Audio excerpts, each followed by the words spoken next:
Di dalam hidup ini catat. Kalau kita ingin bicara kepada Allah, salat. Kalau Anda ingin Allah bicara kepada Anda, baca Quran. Kata Imam Al-Ghazali, salah satu cara kita agar jiwa kita tenang, enggak gelisah. Ini kadang-kadang kita suka gini Pak, lagi jalan tenang itu bad mood datang. Ya kan, kadang ada cemas yang agak paham gitu, ada apa ini sebenarnya gitu kan. Itu suka begitu tuh, baca Quran. Kalau kita baca Quran, misalnya nanti lama-lama itu kegelisahannya kan hilang. Karena apa? Karena ketika baca Quran Allah sedang bicara kepada. Baik, dari surat ini ya, yang dikatakan kesimpulan pertama, Allah tanamkan kepada kita bahwa semua manusia itu suci pada saat lahir, termasuk anak-anak kita nih itu suci semua. Kita lah nanti yang membentuk anak kita jadi apa, itu tergantung kita ya.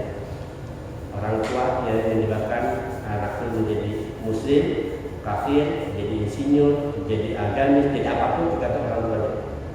Ya, itu yang pertama. Yang kedua, setiap manusia Allah bekali dua hal, fujur dan takwa. Keinginan untuk dekat kepada Allah, keinginan untuk berbuat baik, dan keinginan untuk berbuat buruk. Ya, ada manusia bersayap, ada makhluk bersayap, ada makhluk bertanding. Tinggal yang mana nih? Hitam dan putih. Makanya kalau kita pelajari Pak, memang manusia tidak ada sempurna. Kalau di dalam logam itu yin yang ini yang kan, yang bulat itu setengahnya ada hitam. Di dalam lingkaran hitam pasti ada putih. Di dalam lingkaran putih pasti ada hitam. Sebaik-baiknya kita pasti ada buruknya. Seburuk-buruk kita pasti ada baik. Kalau seimbang. Kalau bisa ya kita buat banyak putihnya. Kalau sudah putih jangan sombong. Kenapa? Tetap ada titik kita bisa. Segemuk-gemuknya ikan pasti ada tulangnya. Sepulus-pulusnya ikan pasti ada daging. Ya, pasti ada daging. Untuk itulah kita selalu minta kepada Allah agar dibimbing. Ihdinas siratal mustaqim. Jangan sampai ketika kita sudah punya ilmu, kita sudah punya harta, sudah punya jabatan, ingat tuh dulu surat apa? Iqra yang pernah kita baca dulu. Apa? Manusia melampaui jangan sampai ya. Baik, yang terakhir, beruntunglah orang-orang yang senantiasa membersihkan jiwanya dengan cara apa? Yang paling gampang tuh kata Allah, wa dzakara asma rabbih fasalah. Perbanyaklah ingat kepada Allah, perbanyaklah zikir kepada Allah, kemudian perbanyak sholat. Karena sholat itu adalah bentuk komunikasi kita, curhat kita kepada Allah Subhanahu wa Ta'ala. Baik, selesai ada yang bertanya. Ya, silakan.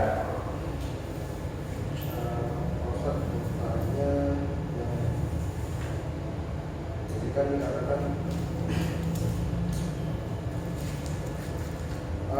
di sini fujur itu didahulukan daripada takwa kalau dalam penyebutannya. Apakah sebenarnya itu fujur itu lebih dominan daripada takwa, karena dalam penyebutannya dia disebut duluan. Kemudian kalau dilihat dari pas janjinya Iblis itu kan dia akan membuat indah hal-hal yang buruk itu akan dibuat indah sama dia. Jadi seolah fujur itu posisinya lebih berkilau gitu, karena dia dipoles oleh iblis, sehingga manusia itu kalau melihat itu kan seolah ini lebih dominan yang fujur ini gitu. Seolah-olah itu fujur sama takwa itu jadi kondisinya agak berimbang, karena fujur ini tadi dipoles nih sama iblis. Itu yang Ustaz, yang pertama. Yang kedua, saya nggak tahu sudah pernah saya tanyakan dulu. Kaitan dengan ketika nanti pada waktu penimbangan amal itu kan, jika memang amal teorinya kan kalau amal baik yang lebih banyak itu nanti dibandingkan dengan amal buruk, amal dia kan akan masuk ke surga. Kondisi seperti kata Pak tadi, surga itu kan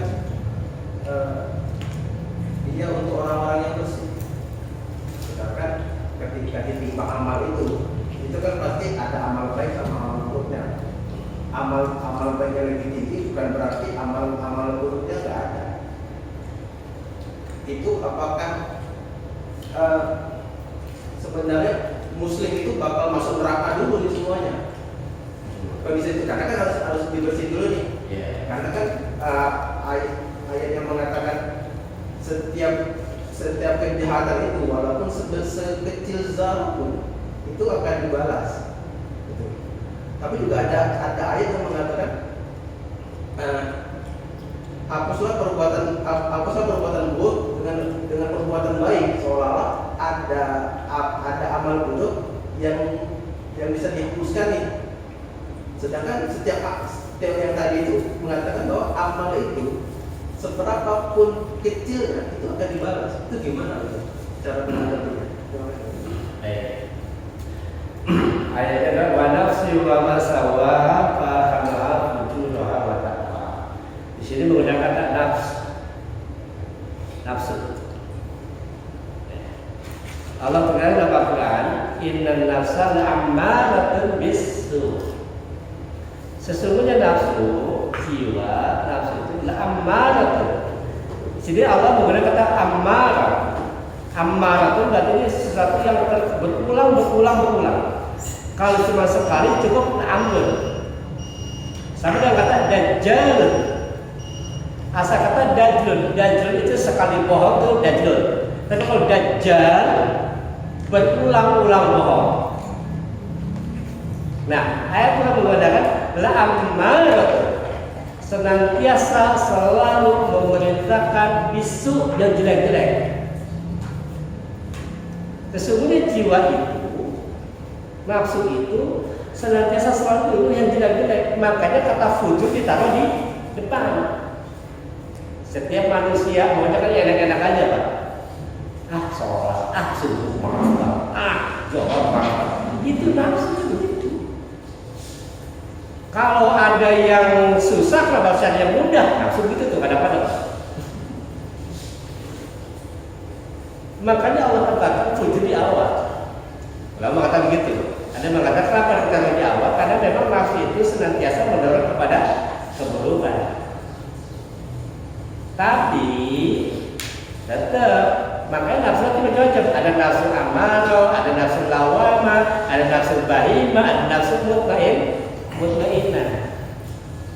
Nah, orang-orang yang memang nafsunya ini kayak binatang, nafsu bahimah, kan banyak orang-orang kayak gini, Pak. Sholat tapi kelakuan kayak anjing. Banyak.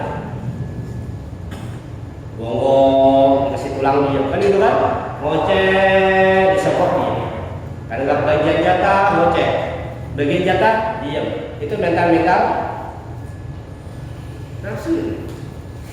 Maka Allah tegaskan tujuh di awal. Karena memang cenderung nafsu itu la'ammaratun bisu. Kemudian berkaitan dengan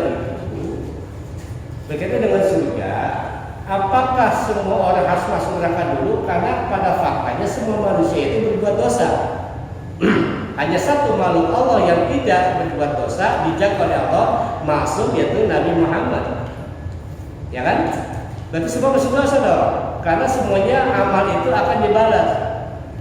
Memang Allah tegaskan dalam Al-Quran, "Faman ya'mal mithqala dzarratin khairan yarah." Sekecil apapun akan dilihat. Tapi ada yang namanya perbandingan.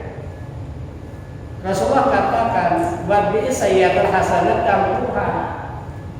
Jadi ada amal-amal yang dosa itu bisa diampuni karena perbuatan baik. Kalau kita mau pakai buku akuntansi, debit kreditnya masuk tetap. Bohong, kredit 1. Dia nolong orang, debit 10, kan gitu. Kalau dia berbuat jahat, dosanya 1. Tapi kalau berbuat baik 10. Kan wasitnya begitu kan Al-Quran. 1 kebaikan dibalas 10 kebaikan. 1 dia berbuat dosa, kemudian dia berbuat baik, maka akan dapat 10. Ketutup nggak? Walaupun dua-dua tercatat gak nih? Nah, kita kalau baca akuntansi nih Pak, baca akuntansi, ini orang paham orang akuntansi. debit kreditnya banyak lewat, tapi nanti dia di ujung di saldonya plus apa minus.